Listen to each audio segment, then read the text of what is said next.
Hola Clau, buen día. Hola, hola maestra, buenos días, ¿cómo está? La corazón, buen día. Aquí esperándolos. Pues yo creo que nada más me conecto yo y al parecer la que se ha conectado es, ay, ¿cómo se llama? No, Yaneli está internada, Miss. Ah, ya, ahora sí, ya. Me hizo el comentario el día de ayer que su esposo, que estaba en terapia intensiva porque había tenido por ahí una complicación con Ah, su ajá. lleva ya algunos días internada. La que iba a tener a su bebé, ¿no? Sí, Yaneli, creo que se apellida Sí, Ceja. sí, sí, sí. Entonces yo creo nada más tú y a veces se conecta también Luis Ángel. No sé, Ángel, la que sí se ha conectado ahorita en las clases anteriores es Alino, ¿cómo se llama? Se me fue su Mm, nombre. Claudia, Daisy, Iraís, Luis Ángel, Ira- Andrea, Iraís. Iraís, Rosario, que sí ya no ha venido, y Andrea. Ok. Vamos a darle unos minutitos a ver si se conecta y si no comenzamos nada más tú y yo la clase. ¿Te parece bien?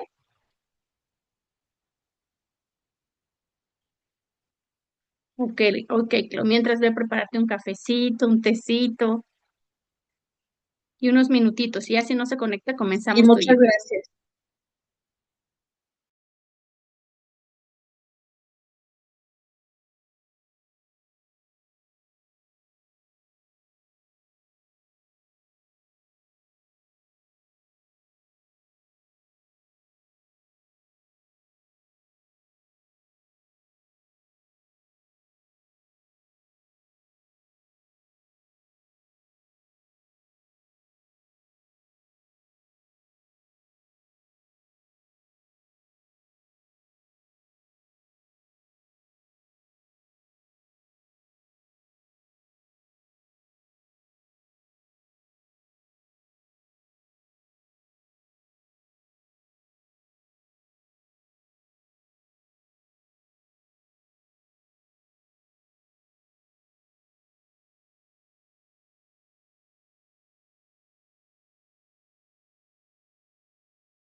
Listo. Pues bueno, el día de hoy, chicas, bienvenidas. Vamos a empezar. ¿Cómo? El día de hoy vamos a empezar justamente acuérdense que nos tocaba ver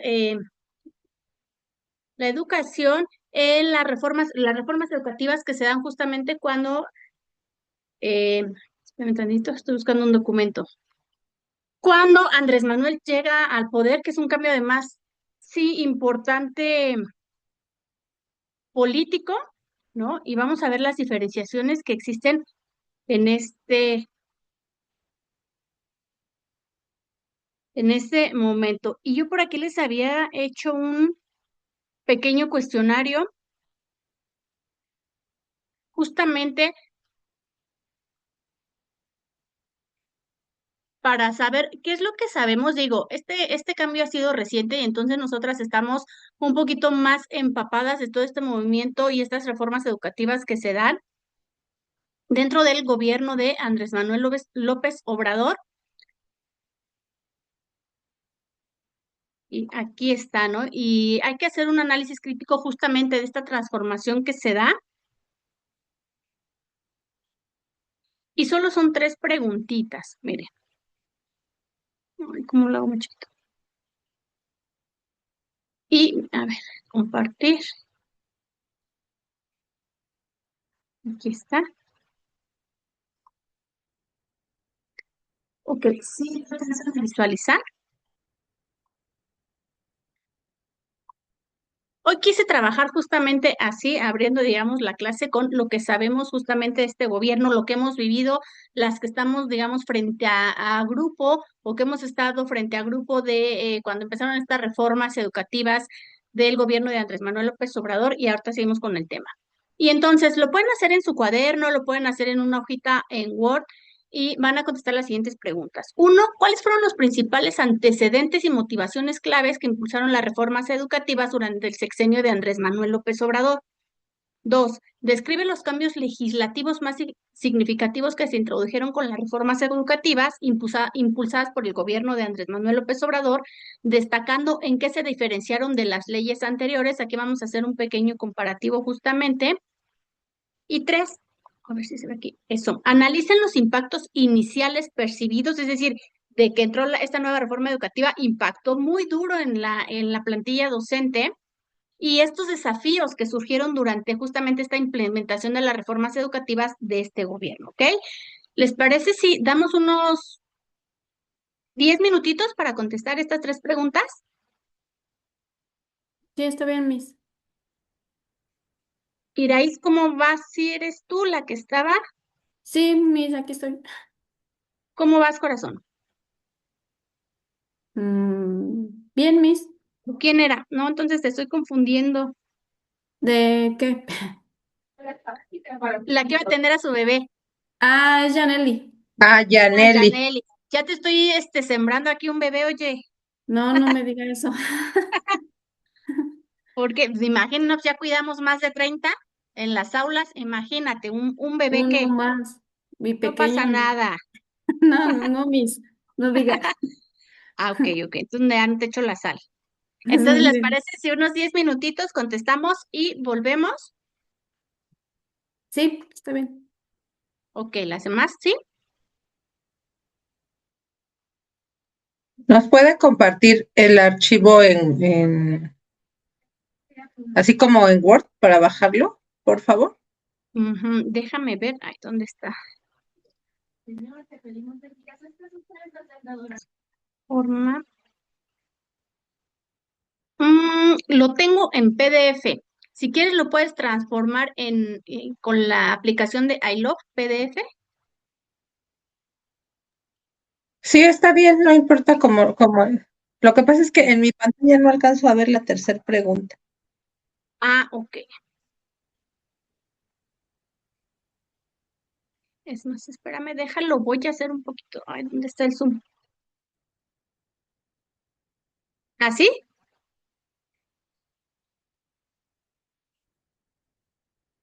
Y si no, Ahora déjenme. subirlo nada más un poquito, ¿Le por subo? favor.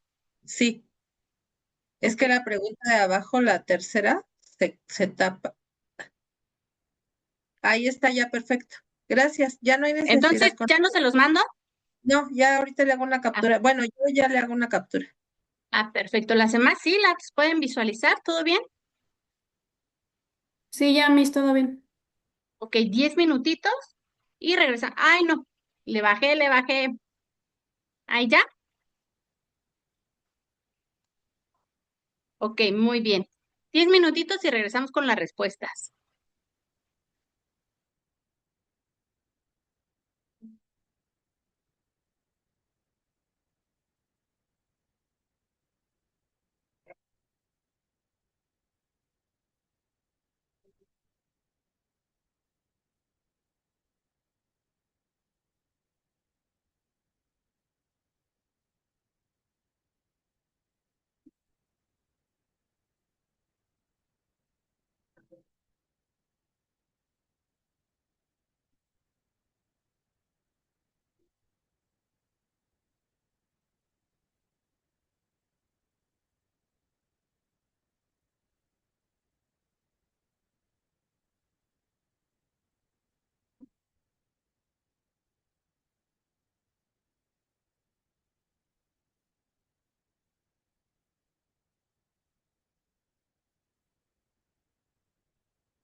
Ustedes me indican cuando ya, chicas.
¿Listo, chicas?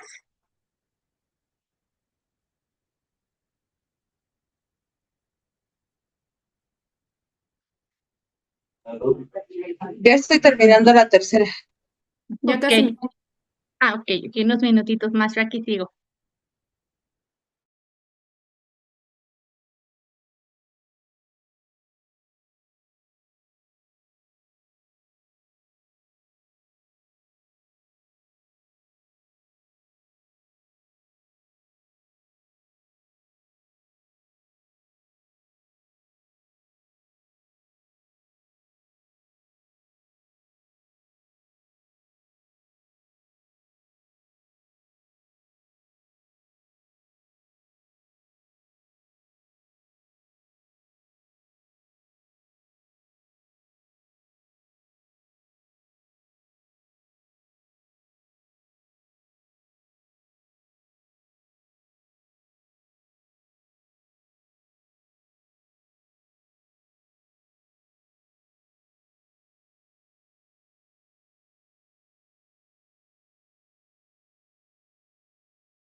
Listo, si les parece, vamos empezando con la primera pregunta para que no se nos vaya el tiempo, chicas. ¿Quién me ayuda con la primera pregunta, por favor?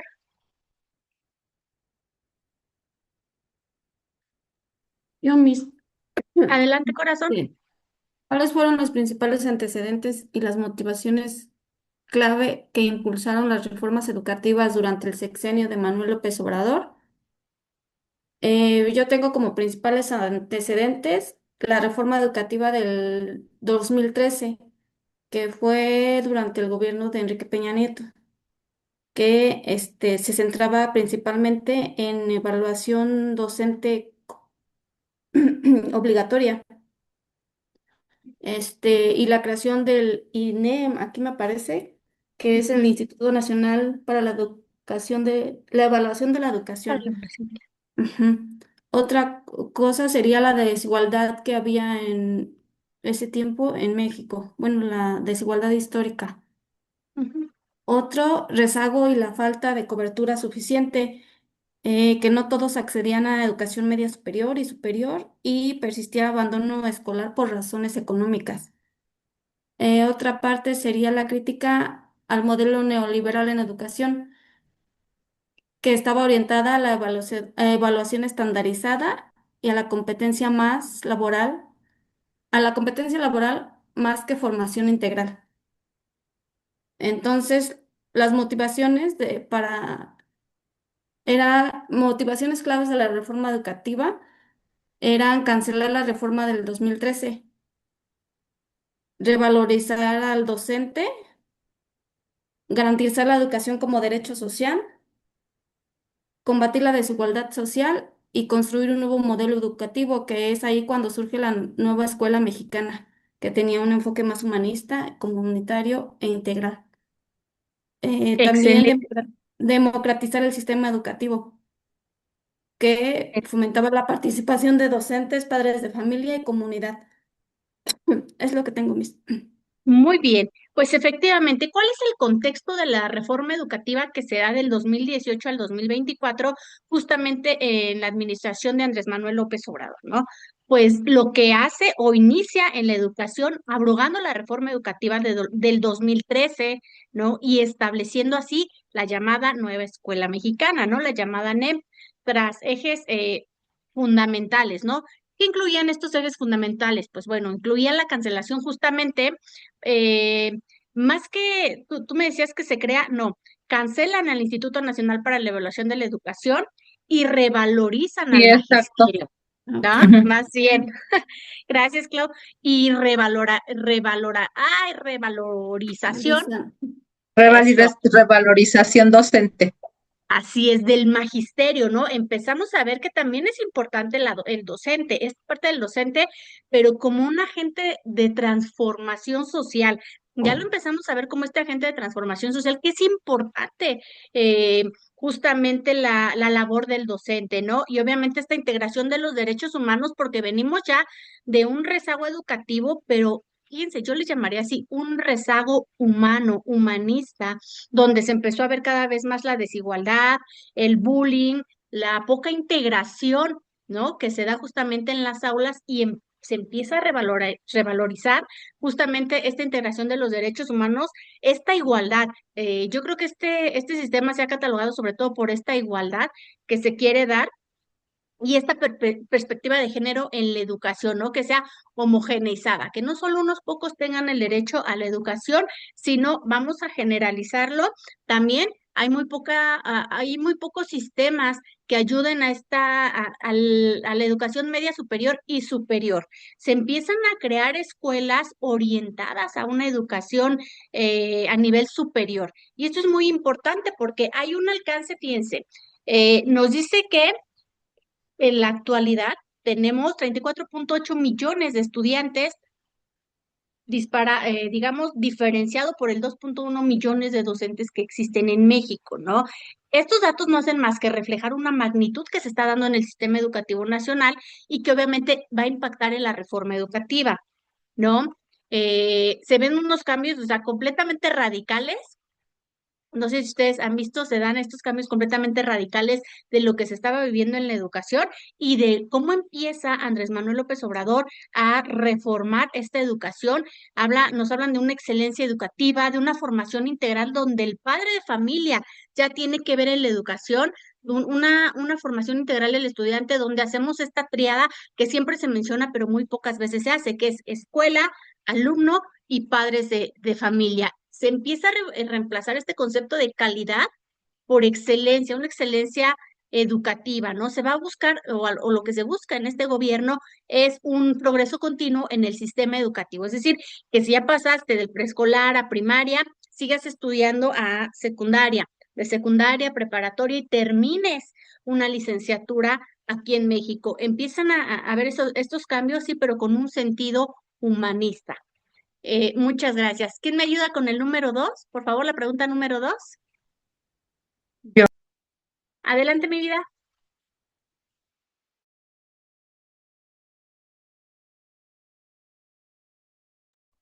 Corazón, tienes apagado tu micrófono.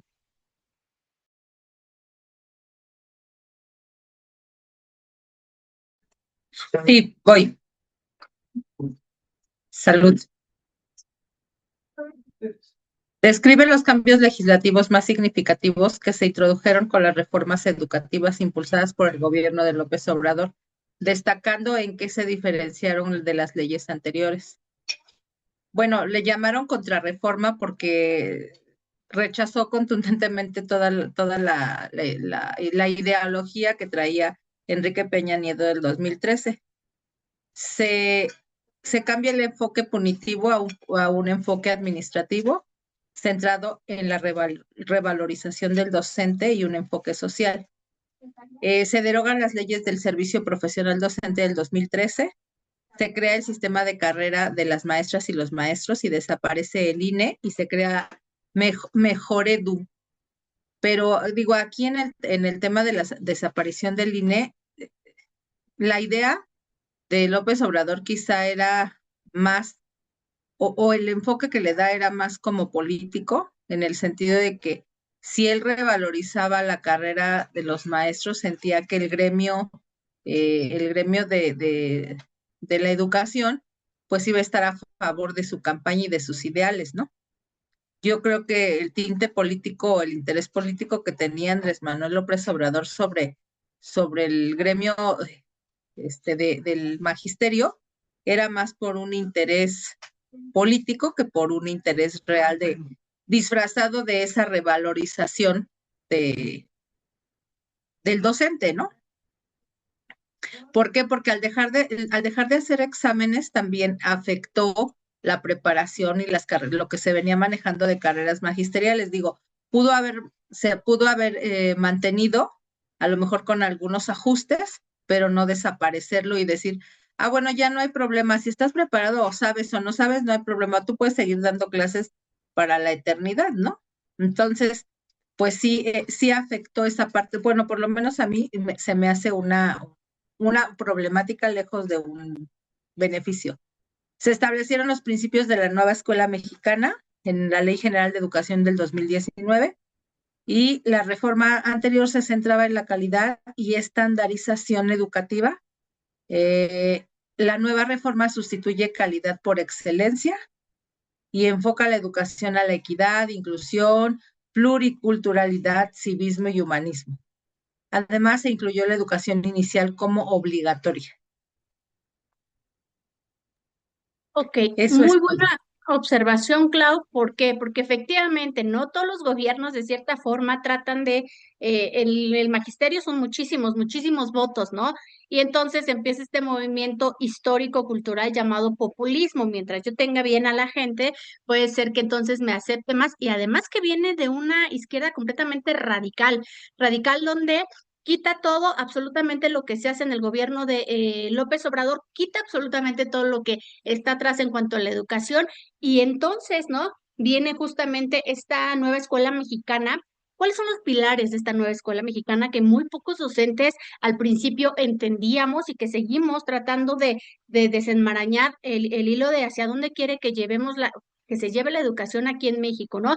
En primera, pues nos hablan de una identidad nacional muy fuerte, ¿no? Está promoviendo, no sé si ustedes han podido revisar los libros, las planeaciones y todo lo que nos manda la Secretaría de Educación Pública, esta malla curricular donde están promoviendo, pues, sí, el amor a la patria, la apreciación por la cultura y por sobre todo la historia de México, están inculcando un profundo, pero un profundo sentimiento de compromiso, pero con los valores nacionales, ¿no? Nos hablan también de una responsabilidad, llamémoslo ciudadana, a propósito de los proyectos escolares que se están dando, proyectos comunitarios, por eso es este libro donde nos hablan de proyectos comunitarios, de cómo el alumno que posteriormente, ¿no? Ya va a formar parte de las filas de la sociedad, de una sociedad trabajadora, cómo va a ayudar a la ciudadanía, ¿no? Desde estos derechos, pero sobre todo desde estos deberes cívicos, ¿no? Estamos aumentando también la honestidad y sobre todo un comportamiento ético en la sociedad. Obviamente, y si estamos hablando de esto, por supuesto que va, uno de los pilares importantes que propone la nueva escuela mexicana es esta transformación social, ¿no? Y a partir de esta transformación social, la nueva escuela mexicana o la NEP, para no hacerlo tan largo, va a concebir a la educación como un instrumento crucial para combatir estas desigualdades que, vuelvo a repetir, se venían dando o que se veía desde estos tintes efectivamente políticos, la violencia que se suscitaba en las escuelas y la discriminación. ¿No? De hecho, empezaron a quitar muchas escuelas especiales e empezaron a incluir a niños con necesidades educativas especiales en un mismo grupo. ¿Por qué?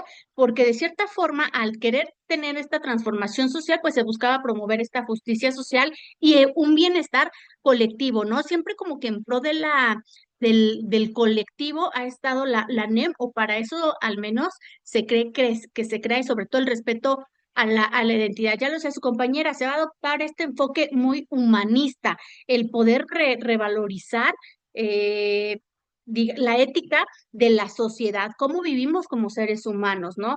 A partir de ello, pues es muy importante volver a retomar estos derechos humanos que se van a ir consolidando en las aulas como un eje transversal, que es muy fundamental en la formación de todo ser humano, en cualquier etapa educativa que nosotros podamos llevar, ¿no? Y si lo comparamos, como es su compañera, justamente su compañera Clau, con esta reforma que ya venía del 2013 a la que se da en el 2019, pues obviamente ya no, como les decía, ya no se va a hablar de una calidad educativa, sino de una excelencia educativa. Yo quiero que mi alumno sea excelente en todos los sentidos, pero sobre todo en el humanista.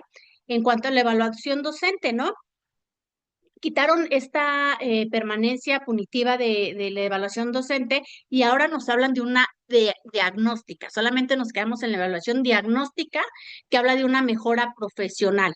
Y esto, obviamente, ¿no? Ya tendrán sus toques, ya lo decía Clau, yo no estoy de acuerdo con que hayan desaparecido justamente esta evaluación para los docentes, porque entonces, ¿no? Eso nos habla también un poquito del nivel educativo que se está dando en las aulas, donde a lo mejor cualquier maestro que no esté capacitado sea factible de que pueda entrar, ¿no? A lo mejor lo que nos hablan para poder revalorizar a los maestros en este sentido punitivo podría ser a lo mejor lo que pasa en música, ¿no? A partir de estos exámenes. No lo sé. Ustedes, maestras, tendrán, digamos, la mejor opinión.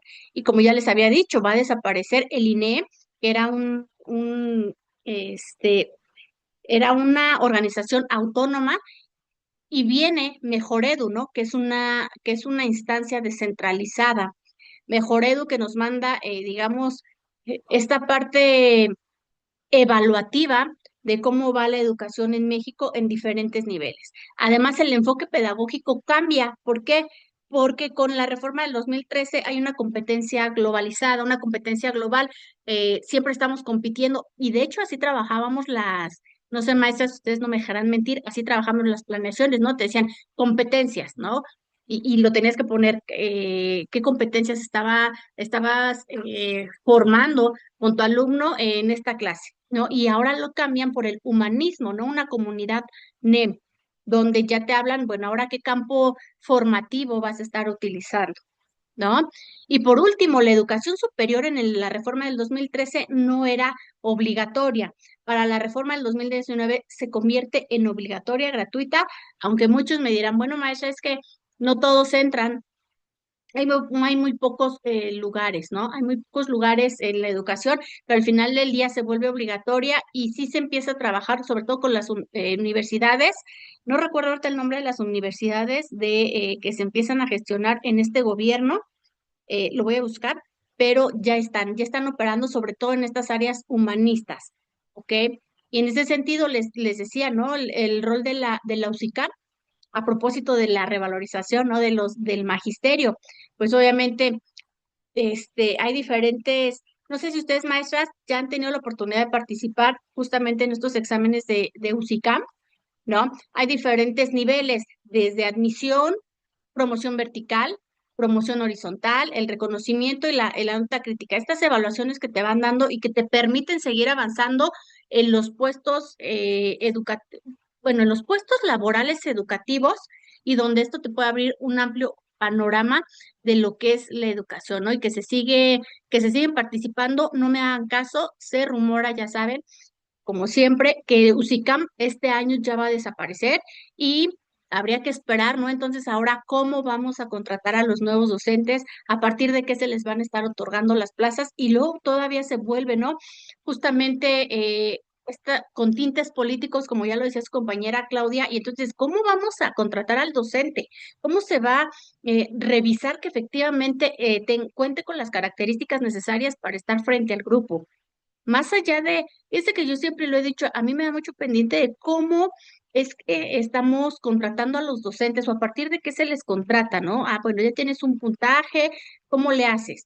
Porque la deficiencia educativa también recae sobre nosotros. Sí hay muchos factores que no permiten también una enseñanza integral. Por ejemplo, el primero es el padre de familia, donde muchas veces no se refuerza en casa lo que se ve, no se trabaja en casa, no hay un apoyo como tal del padre de familia o los estamos sobreprotegiendo demasiado y entonces que mi hijo no haga tarea porque es mucha, ¿no? Es el primer punto que habría que tratar. Y en segundo, ¿qué tanto el docente está capacitado para poder tratar con este tipo de problemáticas que no me permiten el que el alumno pueda tener una educación integral?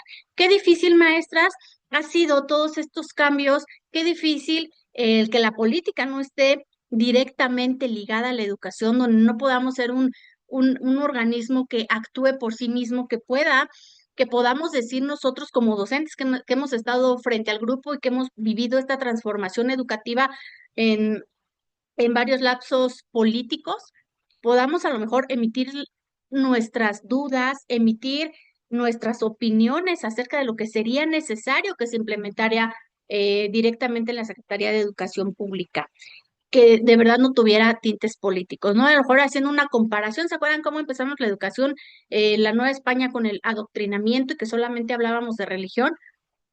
Aunque hemos avanzado a lo largo del tiempo, pareciera ser que y seguimos atados de manos, ¿no? Y lo que mande la Secretaría de Educación Pública ligado al gobierno es lo que se tiene que hacer sin contar previamente antes con antecedentes eh, que nos permitan a nosotros, bueno, que les permitan a las autoridades saber cómo es la educación y lo que debemos de trabajar, ¿no? Por ejemplo, en los consejos técnicos, estos consejos técnicos que para muchos maestros son de utilidad, algunos consejos técnicos son de utilidad, pero otros no pareciera ser, ¿no? Que no están enfocados en lo que realmente, como que si la Secretaría de Educación Pública tuviera una perspectiva de la educación y nosotros en el aula tuviéramos otra perspectiva de lo que pasa en nuestras aulas.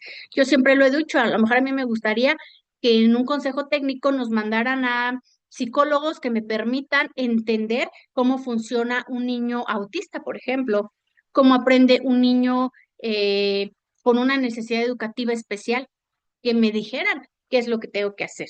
A lo mejor me vendría bien que también me mandaran a doctores o enfermeras para que me dijeran o me dieran un curso de primeros auxilios. ¿Qué hago si al alumno le pasa esto? ¿No? Y que no lo tuviera que aprender yo por fuera. Pero ahora nos están atando de manos, no puedes tocar al niño, no puedes acercarte, no puedes violar su privacidad, ¿no? Y cosas así que yo digo, bueno, y entonces, ¿dónde está esta parte humanista? Cada una maestra tendrá su mejor opinión, pero esta parte humanista siempre nos habla del acercamiento con los pequeños, siempre con los adolescentes, incluso con los adultos, ¿no? Y entonces, si la misma SEP me ata de manos y me dice, no lo puedes hacer, y entonces, ¿dónde está esta parte humanista? De si el niño o la niña está llorando, no lo puedes tocar.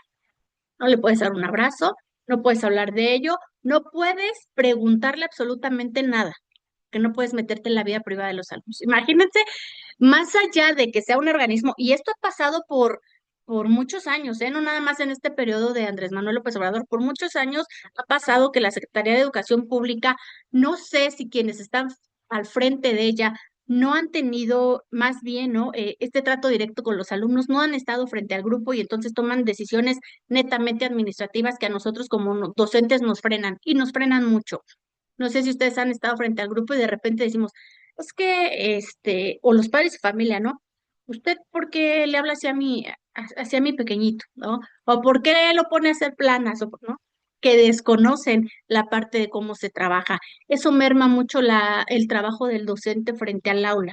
Aunado a otras situaciones que salen de nuestras manos. Yo les decía, bueno, es que si bien es cierto, yo no puedo diagnosticar que un niño es autista, yo no puedo diagnosticar que un niño tiene,